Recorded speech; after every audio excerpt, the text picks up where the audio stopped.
Hi guys, this is Editing Eric. Things have been really tough, I have to be honest with you.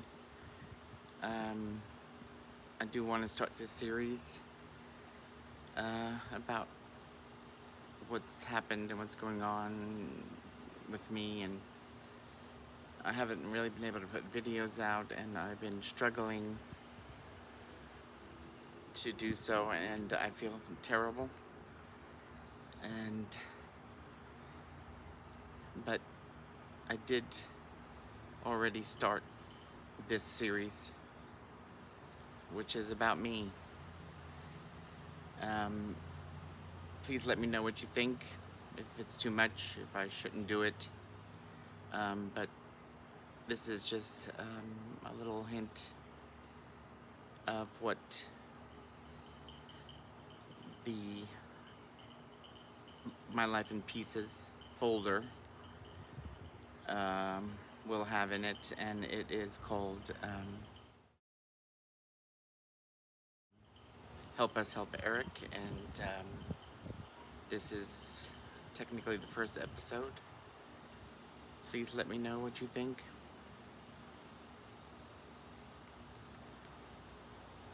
Thanks, guys.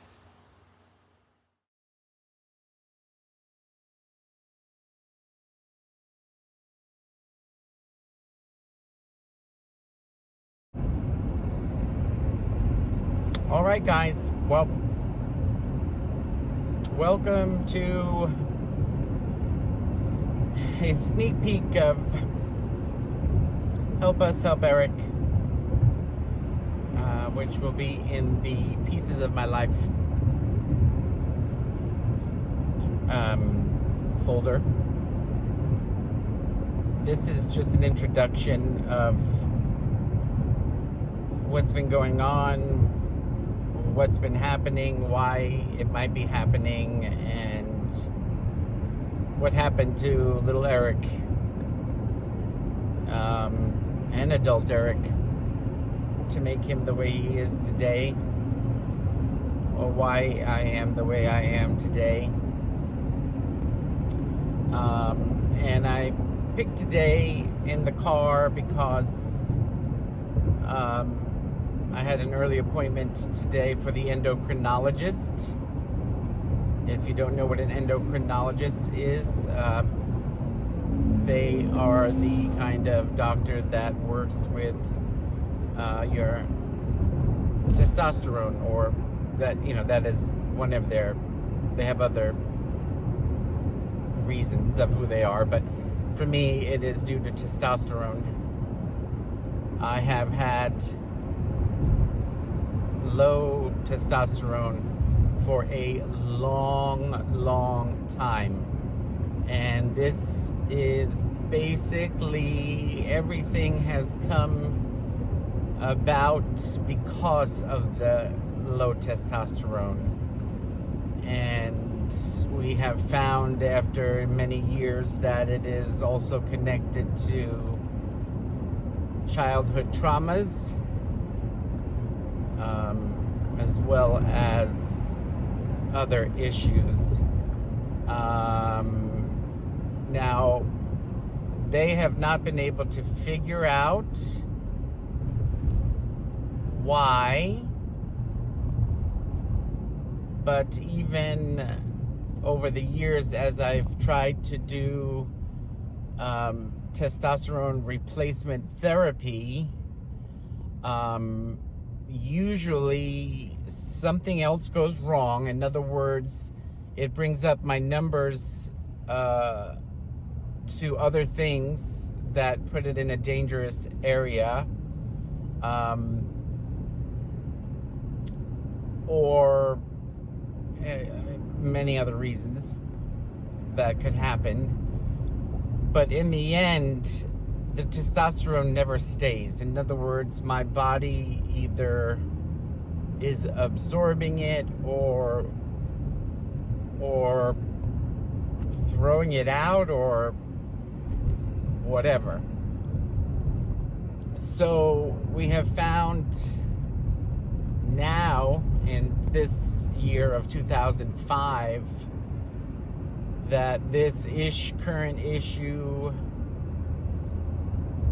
is related to childhood trauma,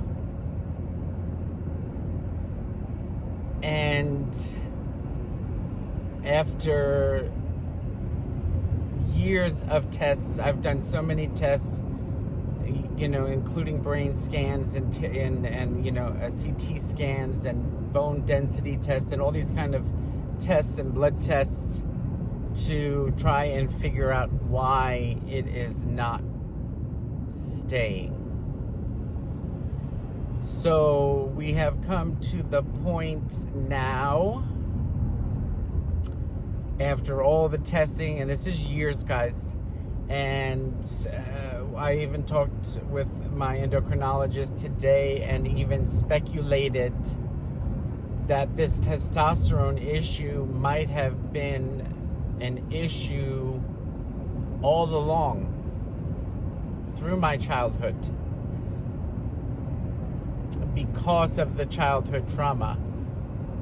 So what we believe at this point, and we don't know for sure because we need to take care of something first, and that is going to be the hardest part of this part of trying to figure out what is happening, what happened, and so on.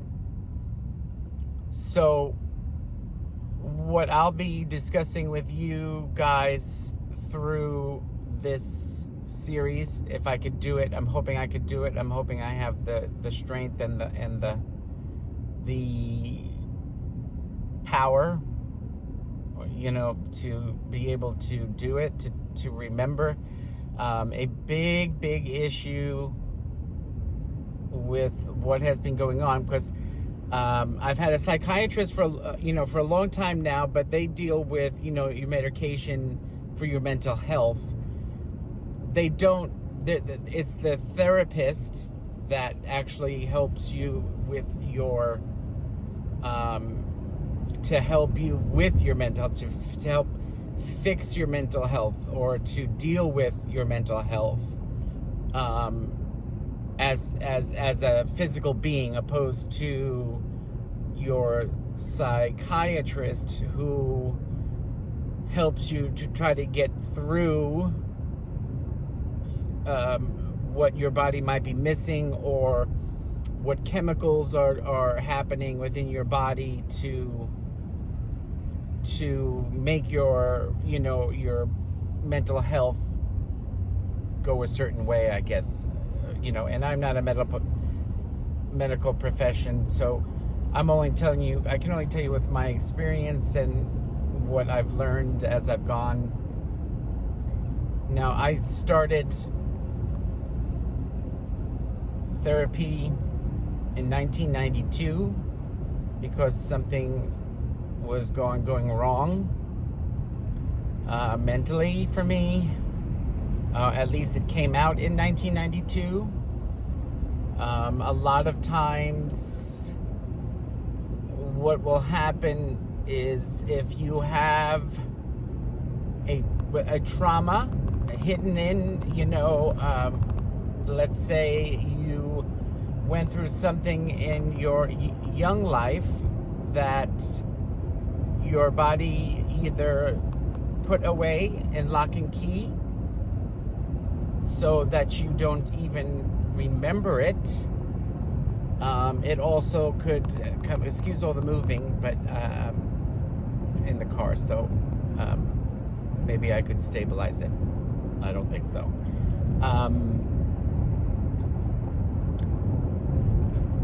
Or, people get multiple personalities to deal with the trauma.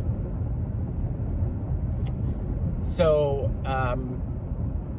that is a way of coping with your trauma. You essentially, your mind is giving it to a different personality, is spreading it out.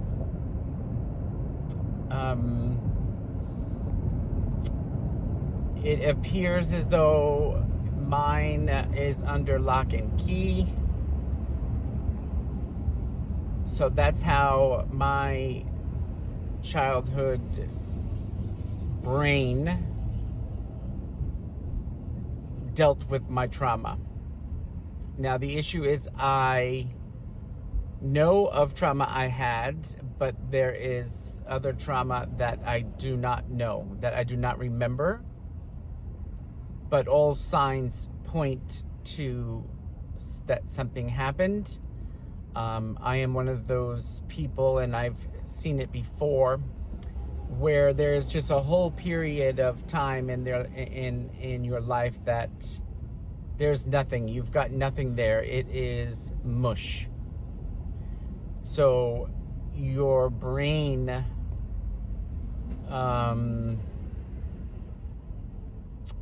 is what it feels like is